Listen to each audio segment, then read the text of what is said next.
Welcome everybody to Wednesday Women's Wine Time, where it's a chance for us ladies to connect, to laugh, and to talk about a different topic each week, and to drink some wine, which we don't really need an excuse for, do we? So tonight I have a really special guest. She's a psychic medium. She's mentored me and she's guided me, and she also wrote the foreword to my book, Becoming a Butterfly. So you will all know her as Deb. She's incredible, very talented, and she has a phenomenal story. And so I am just so honored to have her on tonight as a guest. So please welcome Deb. Thank you. You're very welcome. Thanks, Jess. So let's kick off tonight with, do you want to just tell us a little bit about what you do and, the type of services that you offer, and let's start with that. Sure. So I guess you'd say my specialty is working with people healing and helping them find their optimism for life again. Sometimes everything that we go through that's emotional impacts our energy body. And so I tend to do healings that work on people's energy body. The energy body, the emotional affects the energy, and the energy affects the physical. And sometimes it doesn't get from energy to physical, but sometimes it actually gets from emotions to energy to physical. So I try to work on that physical level with people. I'm lucky in that spirit gives me a lot of help with those healings. I can't do this on my own. And they give me information that it might have been a million things that made a particular chakra or a particular energy center go off balance, but the spirit will try to give me 1 to 3 things that will help the person understand the primary things that made that go out of balance for them. And they'll also give me affirmations to allow people to have those centers stay and remain healthy. And I do that in conjunction. It feels like a reading itself, because usually a session goes for an hour plus then like a half an hour debrief, 15 minutes to 30 minutes debrief on everything that was found. And then if they want, we go ahead and go into a reading, which is usually about their present and future. We just touch lightly on the past. And very often the people who come to me for these are either at a crossroads at their life. Excuse my French, but sometimes people get tired of their own shit. Yeah. I'm just tired of myself. Other times there's some specific needs that they have, but I would have to say that, and it's not, I never take credit for all of it. I am just the vessel, I'm just the channel.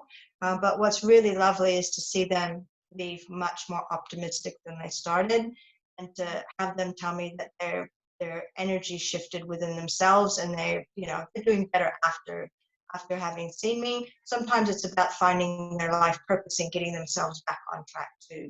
I do a mediumship element too, which is talking to people who have crossed over, to bring healing messages through to those left behind. So, and I teach. My passion is teaching other people to step into their spiritual gifts, because people say, like my own children have said to me, my own boys and daughter have said, "Are you sure that this can be taught?" And I'm like, well, it's the same as you guys wanting to learn a musical instrument. If you have the dedication and the commitment and you're going to do the work, then you can absolutely learn. Now, not everyone's going to be a virtuoso. Not everyone's going to be, the top of the game. But the fact that some people are born gifted doesn't always put them ahead of those who have the dedication and want to learn. So anyone can learn who wants to. And I think that's a really important point to make, is that, it's not just people who sort of saw things when they were little, or you know, have felt things, that anybody can do this type of work, and it is really a skill that you really do need to work on. Yes. Yeah. 100%. 100%. And that's what makes me really happy, is having people get in touch with themselves, and that's empowering them, in touch with themselves, in touch with their own team, and using the whole team to help them through their life. It's like having a posse, having a team that you can bounce things off of, instead of having to feel like you're solo all the time. So that's, I guess, that's what I do with my working time now.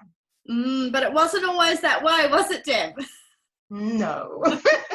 No. You maybe want to tell us a little bit about, you know, how you fell into this type of work. Yeah. Yes. So I think we might have mentioned it last week, that I ended up, I started off with a very in tune with spirit from a very young age, and that gift grew, but we didn't know what to do with it back then. So it was just like, oh, that's interesting, Deb, that you know what song's going to be on in the car radio before we get in the car. Gee, that's really interesting. And then it was like, oh, this is freaking us out.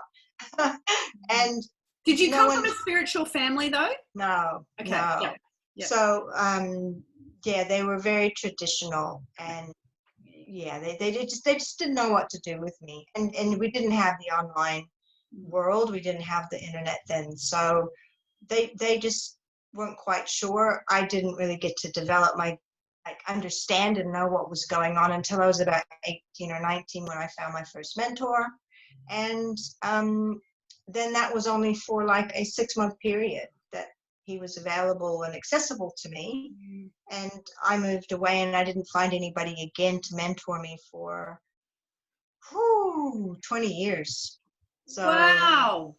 Yeah, so I got to a certain level, and then life happened, and marriage happened, and instant family happened with stepchildren, and then another child came, and career never left, and we were entrepreneurs and running multiple companies at a time, and doing like things that I'm really happy that I've got the opportunity to do. But each step was a little further away from what I came here to do. And by the end of it, my career went like crazy, and by the time I got to the last 5 years of my corporate career, and had reached some pretty lofty heights for a kid who never went to uni, I was so burnt out and so sick that I was fully standing in spiritual coaching and learning all of my gifts and continually developing. That was the only 2 hours a week that I gave myself, was for myself, my mentor, myself. But you know, I couldn't figure out how to step out of the corporate world with the paycheck being what it was. So for 5 years, my health just continued to go down and down and down and down until I woke up, and they said to me for the last 3 years, like, get out now, get out now, get out now. What, your spirit team? Just get out now. Yeah. For 3 years, they told me. And I knew, but I'm stubborn. So I woke up in a hospital room, and have spent, that was 5 years ago. And the first year I was unable to really do anything. So I studied. I did more study. So I had a mentor, plus I had did workshops and things in those days online over with the US with Doreen Virtue. Oh, yes. And then Radley Valentine, and was just soaking all of that up. And I was like, okay, well, if this is what we're doing, then let's step into it. And I'd done readings. I'd done things for people over the years, but it was not the same as like stepping into spiritual work, like being there. So that's what I've done for the last 5 years, is rebuild myself, rebuild my health, my mental, emotional well-being, my energy, everything, through basically getting back on the path.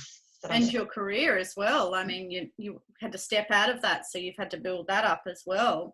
100%. I had to start from, doing a couple readings a week and having zero income. Well, if you count, $100 to $200 a week income, okay. But yes, I had to start from there. Mm-hmm. So have you always been, have you ever stopped your spiritual practice? That's that. So now that I've restarted, because there was that stop where like when you went into your husband, career? family, children, career. Now that I'm back on my track, I don't, and I can't imagine stopping now. But yeah, it was pretty detrimental for me to stop. When I did. And from somebody who is just sort of embarking on their spiritual journey, or like a real beginner, what sort of advice, because you are a teacher, you do a spiritual development, you do a psychic development, and you do mediumship courses, which I've done the psychic development and the mediumship, and I've absolutely loved them, and they've been very beneficial. What sort of advice would you give to somebody who's perhaps sort of thinking, oh, I'd quite like to dip my toe in that one? Yeah, what sort of advice would you give them? Yeah, I think it's always worth pursuing. Everybody has gifts. Everyone surprises themselves. In the first, it doesn't matter whether it's my course, somebody else's course, whether it's learning to meditate and doing meditation online. Always worth dipping your toe. And the really nice thing about stepping into spiritual work is what you end up doing is quietening your monkey mind, your noisy mind, and stepping into heart and soul. And it's a very funny feeling to not be able to use your logical brain to do this work. Yeah, it's like, oh, I have to 100% trust my gut, trust my intuition, trust what feels like my imagination. So it's a really nice space to move into to learn. But once you get used to that feeling of, it's like being on a tightrope for a while because you don't have a logical brain to fall back on. Once you get used to that and you start understanding that you can communicate with your own team, it's a game changer. And I think you know that, don't you, Jess? That the two-way communication with your team and hearing their nudges and feeling the nudges and picking up on that breadcrumb trail when you know that you're being led in the right direction because it's where you want to go, that's a game changer as opposed to operating blindly. So it's well worth the try to connect, because before you can connect to spirit, you connect to self. And that in itself is, some people are so afraid to go in there because, that's where we push all the crap we don't want to deal with. It's like, oh, I don't want to go in there. But it's not scary. It's not scary. And you get in there and you find out, actually, that's where my peaceful part of me is. Very much so. And I think when we start to change on the inside and we start to really trust our intuition and trust our inner guidance system and follow those breadcrumbs, often, the outside changes. We start to manifest things that we desire, and our mindset starts to change, and our lives completely transform. And I think that, it's such a gift to be able to embark on that journey. And it is something that I think every person, and in particular women, should really, sort of start to look at going down that path and really connecting with that inner guidance system and trusting their intuition, particularly for us women, because we are sort of, act on the gut sort of, human beings. And I just think it's such a beautiful thing. And I think that the depression, anxiety and suicide rates would significantly be, drastically reduced if more of us started stepping into our spirituality and connecting with our guides and our spirit team, because I think that's where the, where a lot of depression and anxiety sort of come from. It's like, you know, banging your head against a brick wall, and it's like you don't know who you are, but, you know, but it all comes from that internal, you know. Yeah. So you got to go in to get out. It's a that's funny exactly thing. right. But Yeah. the suicide and the depression, sometimes we feel so alone, and we're at a turning point where we know we've got to figure this out. But it can feel so dark and so lonely. That you're right. If people understood that I'm not alone, I've got a team there that can help me through this dark point. Yeah, it would be a huge game changer. But nobody teaches this to our, growing up. It's not something that's in the home, except by those few who are very blessed to be raised by people like yourself, Jess, who are probably really, I know I've seen you teaching your daughter meditation. Like, that's just such a gift. And that's what I'd love to see happening, because then people understand I've got an inner guidance system and I'm supported. Yeah. And it's moving away from this people pleasing too, I think. You know, expectations and you know, and it's not our parents' fault, but sometimes, you know, our parents do have put, you know, huge expectations on us, and it comes from a good place. They want the best for us, but often when those expectations are put on to us, it's like a big heavy weight that we, you know, we carry around with us throughout our lives, and it makes us miserable. And I think when you drop all of that and you move into, you know, your own spiritual journey, and you learn to kind of, you know, embrace who you are and want to do you on purpose. And that brings so much more joy and happiness, as opposed to, you know, people pleasing and doing what's right and being the good girl. And you know, and each of us are so different. We all have, you know, these beautiful gifts that the world needs to see. And I think that, you know, if we can just tune in, trust our inner guidance system, and just do us on purpose, I think the world would be a much better place. 100%. And that brings me full circle to what you just said there about the expectations. Part of the reasons that I wandered off my path was, and I, you know, it's personal, but I'm happy to share it. My own father only understood logical things, and he only understood achievement. And he and I couldn't quite see eye to eye. He was an engineer and a very intelligent man, and I was a little fairy. And I was a dancer, and I wanted to sing, and I wanted to do spiritual things. And he was like, "Oh dear God, like, what am I going to do with your life?" Yeah. So what I ended up doing is thinking, okay, he's lost faith and confidence in me because my ways, you know, aren't going to bring me abundance. So boy, did I strike out hard to show him that I could succeed in the corporate world, in the entrepreneurial world, and went way off track. And that was a gift, because I so appreciate now that I'm allowed and I've created this reality for myself that fits me like a glove. But I had to get way off track to really appreciate this. And it's, you know, when you say that, a lot of, you know, our society, it's like measure success by money. And I think we need to alter that, you know, that measuring stick, because it's, you know, success is not just money. Because people who have a lot of money, some people, I know some people are very happy, but some people still don't feel that, you know, that sense of worth or that sense of purpose. You know, I was speaking to somebody earlier today, and she was saying that, you know, she thought she had it all worked out. She had the career, she was working 90 hours a week. You know, she had the house, she had the car, she had everything. And by anybody's standards, she was successful. But the thing that was missing was that she didn't have any connection with self. There was no purpose.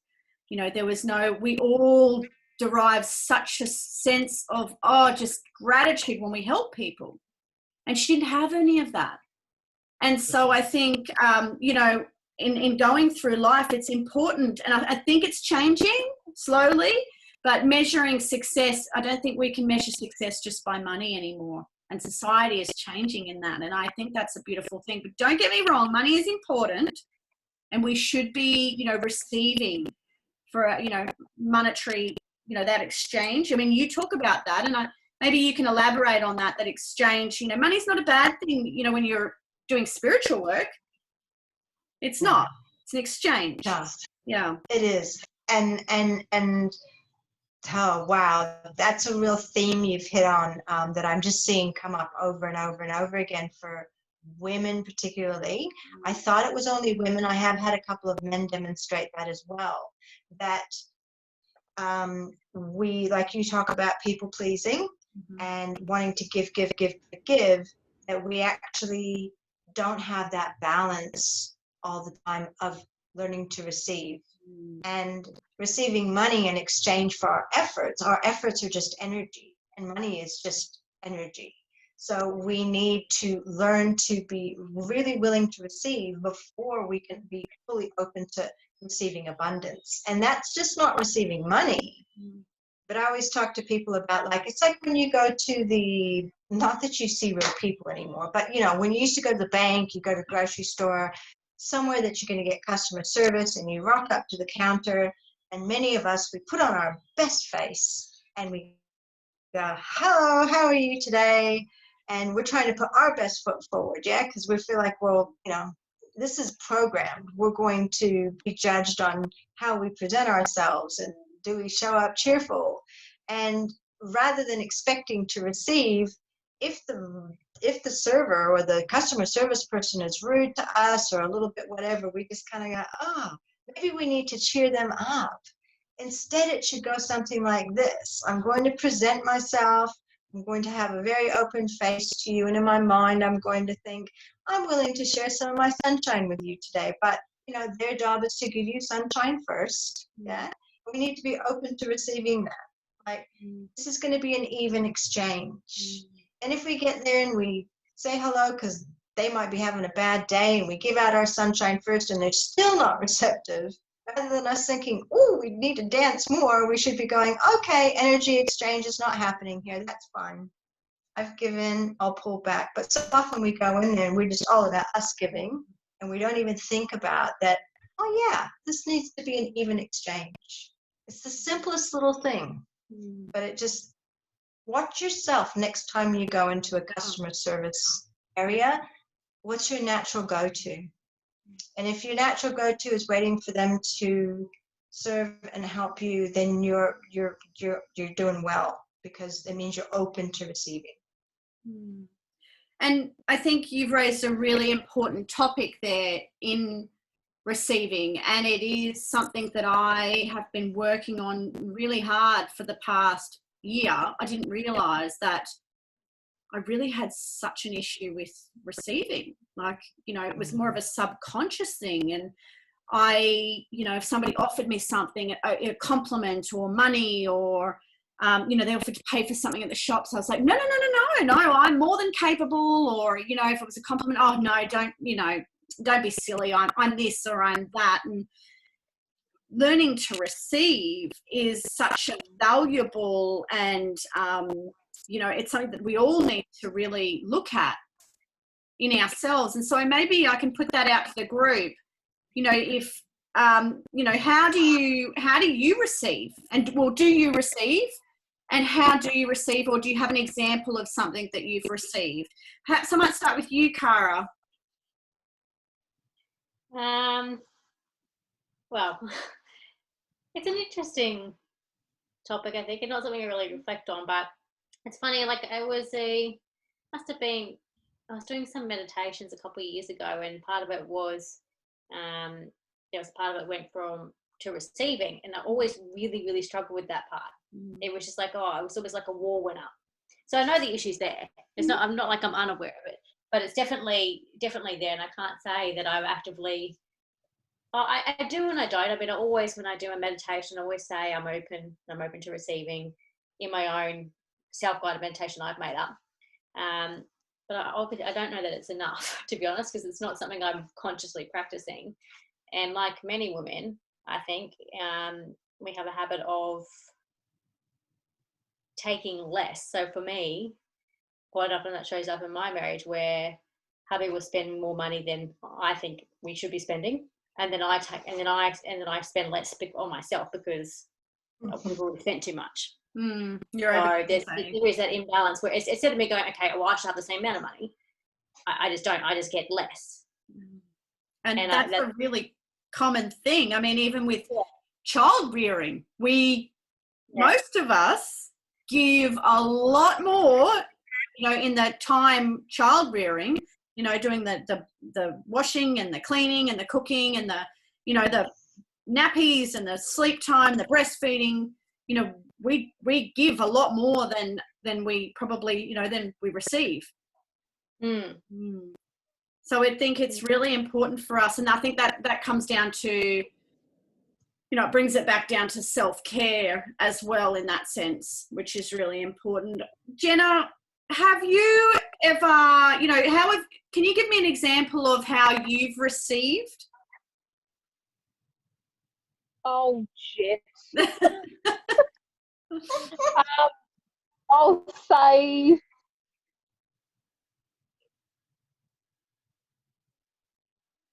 she's left. Whoa! I put her on the spot. She didn't want to answer. Pardon?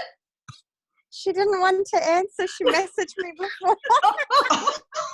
Oh, she's a funny one. I don't know if Because Jenna is such a, she's coming back, hang on.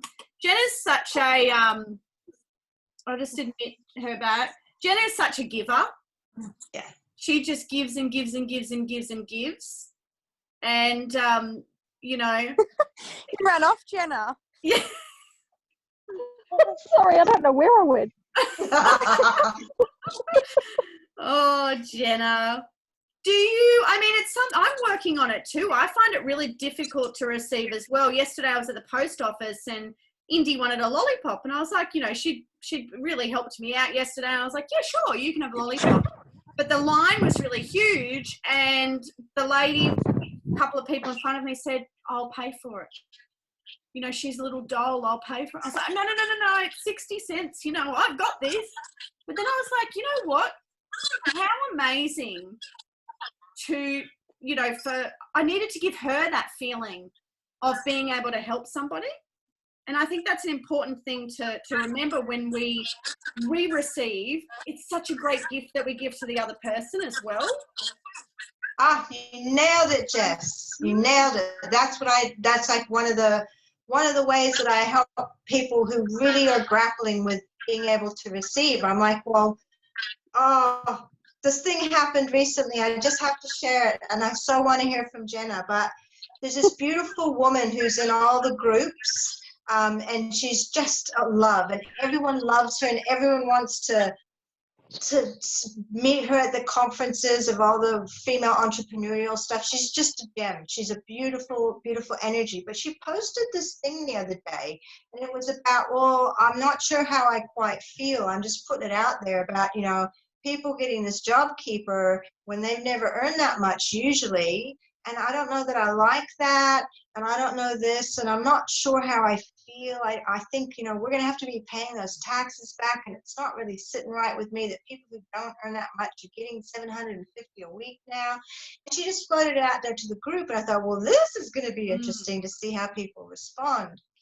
Now, if they had withheld their opinions, because that's another thing that we tend to do too, is not give people the opportunity of our wisdom.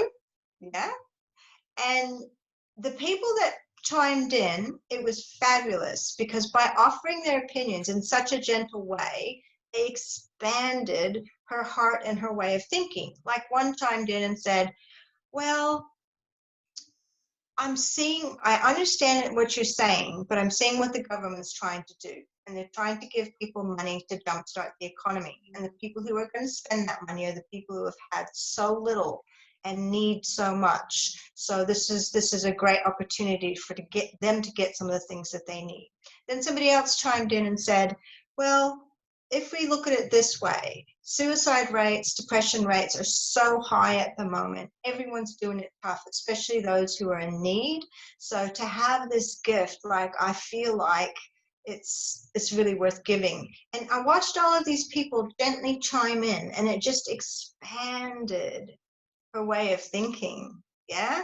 And it shifted her theory on the whole give and take, receiving thing. And I just offer the same thing to people to say, do you see how, like what you said, Jess, letting someone else give to you is actually a gift to them? Yeah, we just have to shift our way of thinking about the give and the take, whether it's giving our wisdom when normally we would withhold because we don't want people to feel like we're being bossy, or whether it's receiving from others to give them that feeling of actually doing for somebody else. Both are a gift. Yeah. Yeah, and that's an incredible feeling to be able to give, you know, in a different capacity. I know I've done certain things, like I know one lady, she was struggling. She had she couldn't, the internet wasn't working. She looks like she was a single mum. She'd like 4 kids. She's trying to pay for her groceries. It wasn't anything extravagant. And I just had a $50 gift card in my wallet, and I just gave it to her, and I said, look, no questions, nothing. Just take it and use it and just spend it. And I just walked off. But that feeling that it gave me was just so beautiful. It was just such a lovely thing that I could do for somebody else. And I know that she'll pass that on, you know, and that's what people do. You're sending out that energetic wave, that vibration. Jenna, let's get back to you, if that's okay. Tell me if it's not. Can you just, I mean, you are such a generous soul, Jenna. How, you know, first of all, do you find it difficult to receive? Absolutely, 110%, and I don't know why. But I'm more than happy to give and give and give, but I struggle really badly with receiving. Why do you think that is? I think it's a sense of pride. Like you just don't want to feel like you can't do it, or you don't want to feel like you're letting someone down, or you know, like I don't know what it is. It's a gift. I'd love to give, and it's, I don't know how to explain it. But my mum was a lot like that too, don't you think? Yeah, definitely. Absolutely. Yeah, she didn't really know how to receive. Yeah. Do you agree with that, Sam? Oh, yeah, definitely. Yeah. Well, I'm just trying to. Does anybody else have any questions for Deb before we sort of wrap up? No? I'm going to ask you one last question, Deb, and that is, what are some of the simple ways that people can connect to spirit and just, you know, co-create? You know, I know a lot of people on here or who might be watching are sort of, you know, just starting to embark on their spiritual journey. So what sort of things could they do? Beautiful. So when we talk about meditation, people can sometimes go, oh, I can't sit there and think nothing. But this is the meditation I'm talking about is more, we're giving yourself, it's purposeful meditation. So there's activities that you're giving yourself to do, which is your imagination, opening your imagination, quieting down your monkey mind. And even if you can't do that, it's getting just still taking a few deep breaths, connecting with self. And the way that I connect with self, little trick here. Can you guys remember what you were like at 3 or 4 years old before you were programmed? Before you started having responsibilities in school? Can you guys remember that essence of that little energy of what you were like? I can. Yeah. There's just like this pure, clean soul energy that's in children. And the first thing I do to connect, take 3 or 4 deep breaths, always sighing with my mouth open, because that tells my body I'm relaxing, so it relaxes a lot quicker. And then I just let my awareness drift down, and when I get into my heart area, I go, okay, where's that little inner child? Where's that little spark of who I was when I came into this world? And it takes a moment sometimes, but all of a sudden, there she is, and she's excited. This was just my energy as a child. She's excited. She just loved everything. she just had this little essence of adventure. And I'm like, okay, as soon as I hit that spark energy, and you guys can do the same, you're not going in there to find stuff you've shoved down. You're going in there to find that little spark of you. And as soon as you've got her, you're in the game. You're now basically connected with yourself, easy peasy. And she's a lovely place to be, that beautiful, untouched, gorgeous soul energy. And from there, you can just kind of think about, this is the key to any psychic or manifesting work or anything else, is what's my energy? So what energy am I sitting in today? What do I feel like? Is it mine? Is it all me?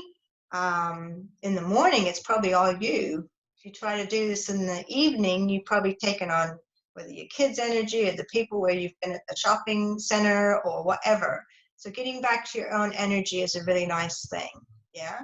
And once you know what your energy is, you can start being aware of when you're receiving other energy. And we receive energy from our spirit team all the time, yeah? And once you're in that still place, you not only can feel yourself receiving that energy, you can ask the questions. From that quiet place, when it's not in here, when you're actually asking questions from your heart, or telling them what you'd like, it's heard, it's acknowledged, and you may get instant answers, or you may simply see things begin to start happening in your life. Yeah, like all of a sudden there's a breadcrumb trail, because you say to Spirit, okay, I'm ready to learn something new, or I'm ready to start understanding how to connect with you and how to work with you. And next thing, you'll come across a book, or you'll come across a podcast, or something will be placed in your path. Yeah, so it's just being quiet within yourself, understanding what energy is yours, being aware of what's coming in for you, and noticing. And those are just the very first steps beginning to work with spirit. And it's so much simpler. People think it's going to be convoluted and complex. It's actually very, very simple. And it's a really worthwhile activity to start telling them what you need and watching it show up for you. Yeah, Anything because you're so cool with your spiritual practices. I just think, you know, before I embarked on it, I really did think that it would be really difficult. And, you know, I had this perception that it was, you know, I needed to learn all these things before I could connect and do all these practices. And it's not like that at all. You know, it's a really simple thing. And it just begins with, you know, even just a meditation every, you know, if you can't commit to every day, every couple of days. And it's just quietening down that mind and remembering, you know, sort of who you are. And I think once you start to go back there, it just all sort of just flows. And it's funny that you say, you know, with the breadcrumbs, I kind of expected, you know, God would talk to me and he would tell me what my next step is. But it's not like that at all. It's like, you know, because I've just gone through this again. You know, I've sort of had a bit of a slump and I'm like, what do I do next? What do you want from me? You know, and we all have that. We go in highs and lows and roller coasters, and that's a journey. We're not meant to go flatline. That would be a very boring life. And it's funny, the last couple of days as I've started to really tune in again and really trust again, all these ideas have been popping in my head. And that's what it is. It's not this voice that, you know, Jess, come and do this. It's just, you know, it's ideas and things that pop up on my news feed, or a book that I've been meaning to read for years. So I think it's important to trust that. So yeah, that's great advice. Wonderful advice. Well, finally, is there anything else that you, you know, you'd like to chat about, or is there anything else that you'd like to leave us with tonight? One thought, and again, it's something that just keeps coming up over and over again. And I don't know that we say it and we think we're aware of it, but I don't know if we're really aware that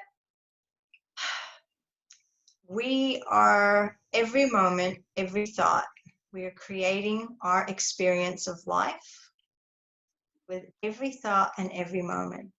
And it is such an amazing thing to manifest, or what I call co-create, when even if you're stuck and you think, oh, where do I go next? To actually go, I'm not sure, but I know I want it to feel like this. That's a really cool place to start. Put your order in with the universe, because the universe, you wake up every morning, the universe is standing there like a waiter or a waitress of old with a notepad going, okay, what's she going to ask for today? And we put our feet on the floor, we get out of bed, we go make the breakfast, we do the things, and we don't ask for anything. And the universe goes, okay, she's happy enough with that, puts the notepad away, yeah? But if we get up and we think, actually, I'd like things to be different 3 months from now, 6 months from now, or whatever, I'm going to put my order in. And the order is that I want to feel more like this, or I need more joy in my life, or I need more space for me time, or whatever it is. You put the order in, and then the universe goes, oh, okay, she wants something different. We'll start working towards that. So I just want to leave you with that thought that no matter what your life is right now, how it is, if it needs minor tweaking, or you're perfectly happy, or you want a complete change, you are the creator of that, and you've got a whole team that will help you with that. Wonderful. Deb, just before we finish up, can you just tell everybody, about, your groups and your courses, or any specials that you have going at the moment? Oh, cool. Yes, thank you. All right. So for those who want to touch their toes into the water, I do a free spirit circle every Thursday night online. We do one of those groovy meditations, which is just a real exercise in our imagination. And that's absolutely free every Thursday night. Just get in touch with Jess, who'll put you in touch with me, and I can send you a link. And that's on Zoom as well, too. So you don't have It's to on leave Zoom. your house. You don't have to leave your house. You can do it in your jammies if you want to. And there's not even, you don't even have to RSVP. You just show up if you can. And if you can't show up, no problem. And if you drop out halfway through because you think, I want to do the meditation, but I'm not so keen on trying any of those psychic exercises, that's cool too. So you come for as long as you like. As far as courses go, I do courses in person again now and online. I've got a round of kicking off very shortly, because I've got some students who held out for being able to learn in person again. And I can do it in very small groups, 6 people. And I do it online, but things that I teach, one is spiritual development, and that is a little sampler platter. So you learn how to do the meditations, you learn how to get in touch with yourself, your own spirit, how to connect with your spirit team, how to learn who they are. You get a different experience each week. One week it's about psychic development, learning how to tune into people psychically, tapping their aura, seeing auras, divining with pendulums, and your body is a pendulum, and divining rods. You get to have an experience as a medium, so talking to people who have crossed over, and you get to do some energy healing. You get to learn that too. So that's a real sampler platter. And that all the courses at the moment are on special. Normally $259 for 6 weeks, and they're 2 hours a week for 6 weeks, but they're down to $159 because of what's going on with COVID. And the other class is mediumship, and that's learning to talk to people who have crossed over. So there's everything from free options to put your toes in the water to, a 6-week course to learn. And thank you, Jess, for letting me tell them about that. No, they are really great. I've done as I said, the psychic development and the mediumship, and I came to them not knowing anything, and I walked away, I think the most profound one was for me was the mediumship, being able to connect. And I walked away from that, doing a phenomenal, after the 6 weeks, doing a phenomenal reading for somebody. And it just touched me so deeply.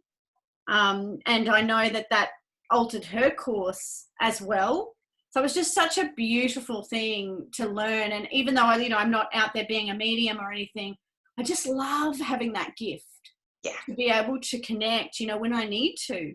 And I do. I'll meet people and I'll be like, oh, you've got someone with you that's, in spirit. Nice. And it's such an incredible, an incredible thing to have.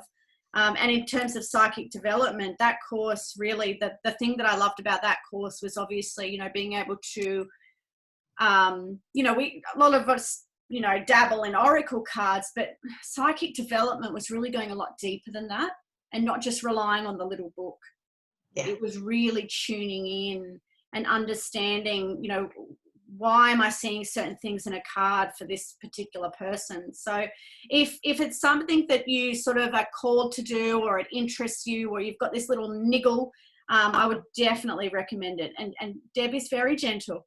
So, you know, she's not going to make you stand up in front of, you know, 10 people and just, you know, scare the bejesus out of you. She's very gentle. So, yeah.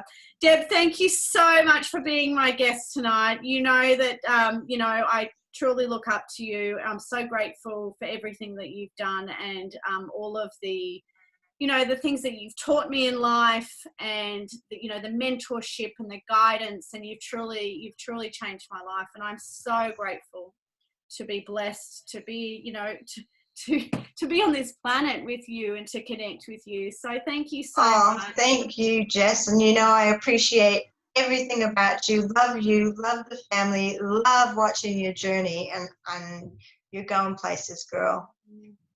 Slowly Thank but you. surely. You are. It takes time, but you're going to look back and you're going to go, wow, Yep. it happened. Yeah. You're doing great. Thank you so much. Yeah. Thank you. Well, how incredible was that? You know, the beautiful Deb. I'm so grateful for each and every one of you for being on here tonight. And those of you, a big hello, who are listening back onto the recording. Next week, we have another incredible guest. It's the beautiful Trish. Trish Springsteen is Australia's leading expert in empowering introverts. She is a multi-international award-winning speaker, mentor, international best-selling author and radio host who is on a mission to provide the confidence and structure to make speaking easy. I am so blessed to have her in my life. She is I'm part of her book marketing club. She is there every week to hear me whinge and whine. And I am just so excited that she's agreed to be a guest on Women's Wine Time. Trish, do you want to tell us what you're talking about next week, or you want to keep it a secret? I have absolutely no idea what I'm going to talk about. I will know 5 minutes before I start speaking what I'm going to talk about next week.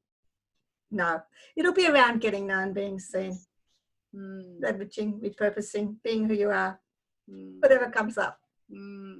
Which, you know, is what we all need, especially in our, you know, with all of this going on. So that's exciting. Thank you all for tonight. I really appreciate it. Can't wait to see you next week. And if you are interested in being a guest on Women's Wine Time, let me know, PM me, and get in touch. Thank you all. Until next week. Bye. Take care. Look after yourselves. Ta-ta. Bye.